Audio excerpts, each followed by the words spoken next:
Bueno, vamos a volvernos a conectar nuevamente porque siempre hay fallas que nos permiten volver a reconectarnos nuevamente con el doctor José Antonio Torres Iriarte. Él es político y analista internacional. Doctor José Antonio, estamos en línea. Buenas tardes. Buenas tardes, es un gusto saludarlo. Doctor, estaba comentando precisamente sobre estos muchos temas, ¿no?, que van extendiendo la crisis política aquí en el Perú. Uno de los casos, ya vamos a ir por partes, la vacancia del alcalde de Lima, Jorge Muñoz, y otro, la amenaza, se podría llamar así, de Vladimir Cerrón de disolver el Congreso si es que no cumple con determinar sus pedidos. Y el otro es sobre la presentación de Kariny López en la Comisión de Fiscalización del Congreso de la República. ¿Por dónde empezamos, doctor? A ver, si tú nos encuentras... Bueno, a nivel de la Alcaldía de Lima Metropolitana, Jorge Muñoz cometió una infracción. El Jurado Nacional de Elecciones ha hecho uso de la legislación vigente y lo ha vacado. Asume interinamente en su reemplazo el teniente alcalde de la misma lista de regidores de Acción Popular que ganó las elecciones de hace 4 años, y creo que lo que llama la atención que el Jurado Nacional de Elecciones en este caso ha sido muy diligente, muy minucioso, muy exhaustivo en el caso del señor Muñoz, alcalde de Lima, pero no lo fue en su momento con Vladimir Cerrón, ni tampoco con la lista y con la señora Dina Boluarte, que debió ser excluida como candidata vicepresidencial, toda vez que la señora no había renunciado oportunamente al cargo de jefa zonal de la RENIEV, que es un organismo electoral, y había una incompatibilidad. Yo espero que el Jurado Nacional de Elecciones, con la misma diligencia, examine el caso de la señora Boluarte, que está en mi concepto inhabilitada para ejercer cargo público alguno en este momento. Ahora, con respecto a Vladimir Cerrón, él es un hombre de izquierda marxista, está adscrito a al gobierno cubano, es un vocero de La Habana en Lima, y definitivamente él va por todo, va por el control total del poder a través de una asamblea constituyente que promulgue una constitución y que establezca un sistema político autoritario para gobernar el Perú en las próximas décadas. Ellos van por el poder total. En este caso, considero que el proyecto de asamblea constituyente está urdido, está planeado desde afuera, desde La Habana, desde Caracas, para implantar un modelo similar al modelo venezolano y sumir al Perú en la pobreza y sobre todo en un gobierno autoritario de partido único. Vladimir Cerrón no es un demócrata, no cree en el sistema de partidos, no cree en la alternancia en el poder, y por eso ayer en un programa de televisión ha establecido un plan B o ha anunciado un plan B en el caso que el Congreso de alguna forma no cumpla con las instrucciones que él ha dado para ir a un referéndum en el mes de octubre, cuando hay elecciones municipales y regionales, y a la vez que se eligen alcaldes y gobernadores, y el Perú conteste si quiere ir a un proceso constituyente. Esto es algo inaceptable, ¿no? Ahora, doctor, ¿qué quiso dar a entender Vladimir Cerrón cuando dice en sus charlas magistrales de que ellos tienen el gobierno, pero todavía les falta conseguir el poder? ¿Qué quiso dar a entender a la población abiertamente? Definitivamente Vladimir Cerrón es un hombre formado en La Habana, es un militante de un partido marxista-leninista que tiene el concepto que el gobierno, la administración del gobierno, del poder ejecutivo, no es suficiente para su visión política. Él quiere tener el control de la Policía Nacional, de los institutos armados, del ejército en especial, ejercer control político sobre el Ministerio Público, el Poder Judicial, tener el control de todo el aparato del Estado, incluyendo el aparato represivo, Policía Nacional y Fuerzas Armadas. Él considera que el gobierno que ejerce actualmente Perú Libre no le da poder para poder manejar y controlar el Estado. Él va para el control total. Él no cree en los partidos, ni en la libertad sindical, ni en la alternancia del poder, ni en un sistema de libertad de prensa. Él va para el control de los medios. Y ya los militares en actividad, sobre todo en retiro, le han contestado que sueñe, que alucine el señor Vladimir Cerrón porque nunca los institutos armados patriotas se van a someter al control político de un marxista-leninista que quiere el control total, no para llevar al Perú a la libertad, al bienestar, al desarrollo, al crecimiento, a la superación de la pobreza, a la igualdad de oportunidades. Quieren someter al Perú a un proyecto político autoritario. No nos confundamos. Es el proyecto que ya puso en marcha Hugo Chávez en Venezuela, luego Maduro en Venezuela, y que se pone en práctica incluso en la pretendida convención constituyente chilena, que está yendo hacia la refundación de Chile bajo el sistema del concepto de plurinacionalidad, pueblos originarios y una estructura de poder que carezca de Senado, que haya un Senado de otra naturaleza y donde no haya solamente una nación, la chilena, sino diversas naciones en base a los pueblos originarios. Hay un proyecto internacional que va más allá del Perú, que va más allá de nuestras fronteras, y el deber nuestro como demócratas es advertir al país que nos van a someter a un régimen político autoritario y van a empobrecer al país, y dentro de esa línea no quieren que haya inversión extranjera, inversión privada, que no haya actividad minera, que el Perú colapse, la economía colapse, que todos seamos pobres, que haya caos social y que haya un partido y un solo gobierno autoritario que ejerza el poder absoluto en un país sometido a sistemas políticos extranjeros. Qué bien, doctor. Y ahora, en lo que respecta a las declaraciones, muy evidente, más claro que la salida del sol que alumbra y que llega a todos, a justos e injustos, sobre la declaración de Karin López en esta comisión de fiscalización del Congreso de la República, en la cual directamente ha determinado que la cabeza de esta organización criminal sería el presidente Pedro Castillo. ¿Cuál es el detalle, la opinión de toda esta situación que pasó ayer, doctor? Bueno, acá hay una cosa grave. Karin López ha hecho afirmaciones en su condición de investigada por el Congreso y en su condición de aspirante a colaboradora eficaz para el Ministerio Público.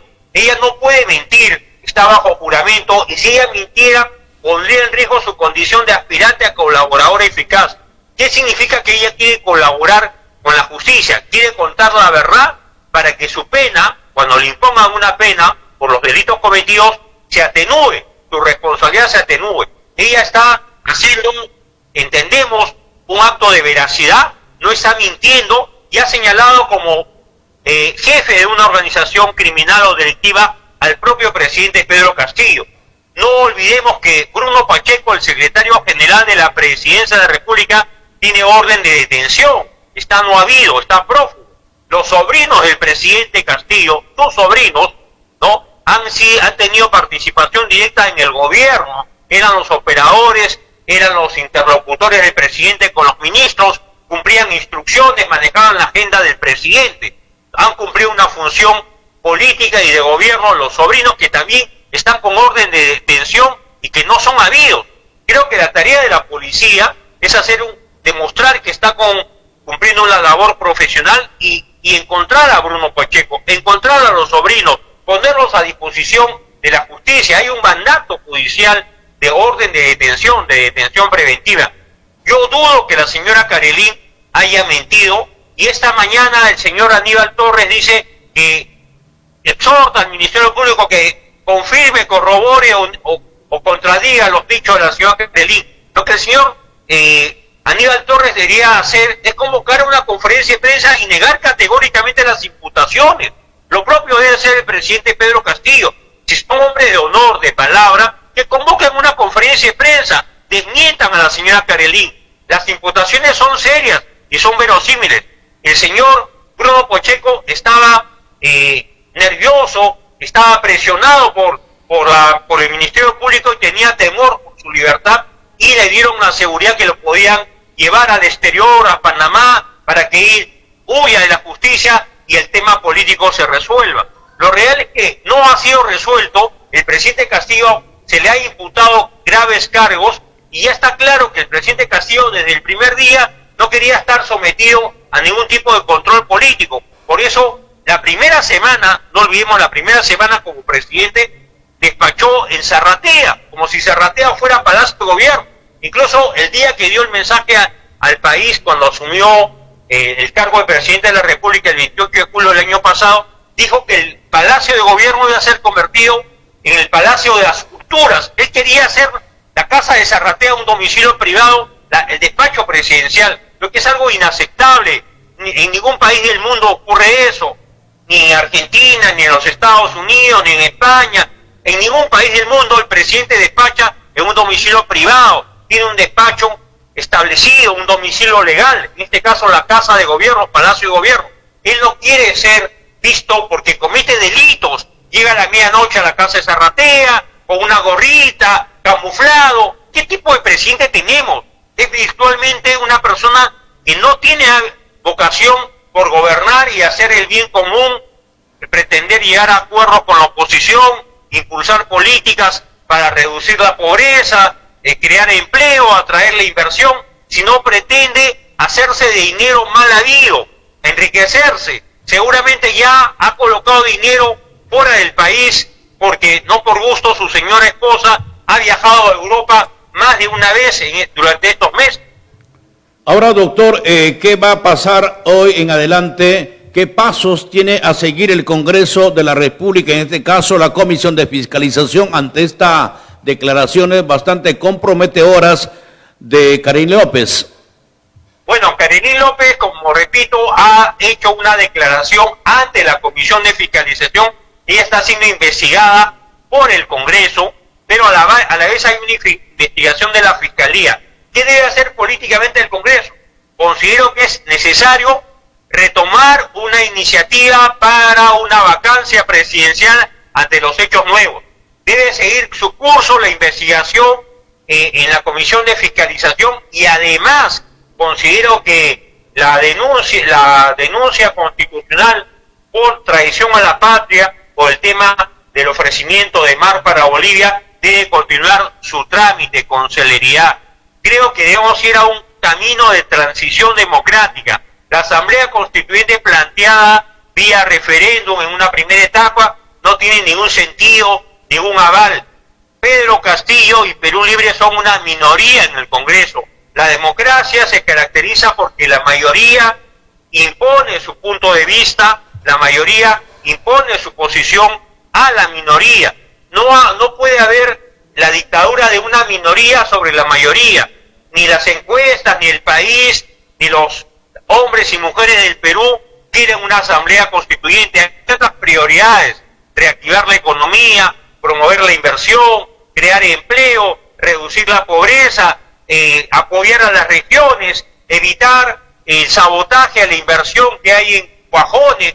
No hay que olvidar que hace poco, durante semanas, privaron de agua a Cuajones, que queda en Moquegua. Las familias no podían tener agua en sus hogares, los trabajadores no tenían agua en el asentamiento minero para poder producir cobre en las cantidades normales. Hay un ataque a la inversión y un ataque a la actividad minera, sabiendo que los precios de los minerales están en alza y eso ayuda a la economía nacional. Sin embargo, sabotea la economía y el gobierno no pone coto a esto, a los violentistas en Antamina, en Ayacucho, en Las Bambas, Apurímac o en Cuajones, Moquegua. ¿Qué queremos? Que el Perú se descapitalice, que el Perú pierda reservas, que el Perú no tenga dólares para poder comprar alimentos, fertilizantes en los mercados internacionales. Hay una crisis mundial derivada de la guerra, de la invasión de Rusia a Ucrania. Hay precios altos ahora en materia de petróleo, fertilizantes, la urea, pero también hay precios altos para el cobre, para los minerales peruanos que exportamos a los mercados mundiales. Hay que capitalizar esa oportunidad. No demos la espalda a la actividad productiva y no ahoguemos a la minería, que es una fuente de ingresos para las regiones, para el erario nacional, para el presupuesto y para la economía nacional.